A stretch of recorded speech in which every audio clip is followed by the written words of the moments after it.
Pwede natin itong lutuin sa steamer kung wala tayong oven. Mas lalong lumambot ito kung pabahawin po natin or pagka kinabukasan po natin ito iserve. To this video ay i-share ko po sa inyo yung recipe ko ng aking corn muffins. Kaya wag nating patagalin ito. Simulan na po natin. So dito mayroon tayong 3 cups ng light brown sugar. Pwede ding puti na asukal ang gamitin. At 3 teaspoon ng ating rock salt. Kung gagamit kayo dito ng iodized salt ay maglagay lang kayo ng 2 teaspoon. At 3 teaspoon ng ating baking soda.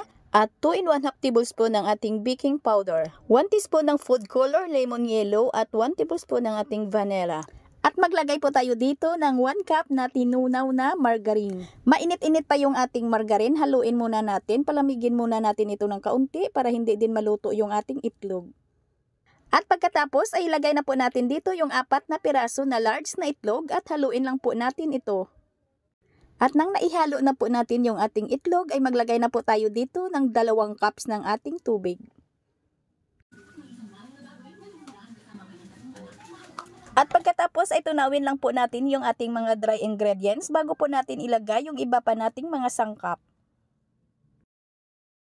Maglagay po tayo dito ng whole corn. Ito po yung gagamitin natin kasi malambot na po ito mga palangga. 425 grams po ito. Kunin lang po natin yung sabaw nito. Salain lang po natin. Ayan mga palangga, 425 grams po ito. At ilagay na po natin dito at isunod na po natin dito yung ating harina. Yung ating harina na mga palangga ay salain lang po ninyo.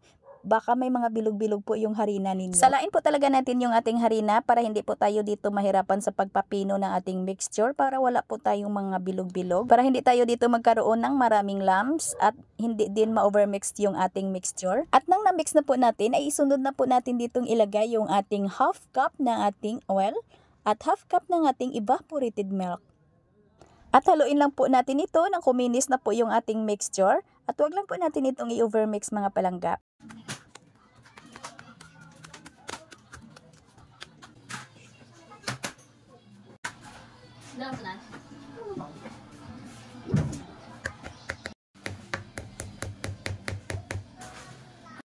At ito na, i-pipe na po natin. Meron po ako ditong 1 ounce ng ating mamon molder at 1 ounce din na cupcake liner.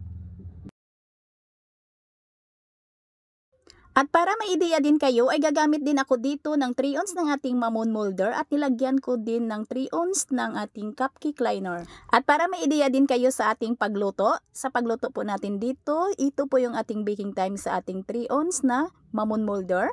Ayan po sa ating video screen. At kung gagamit naman kayo ng maliit lang na mamon molder, ito po yung ating baking time sa ating video screen.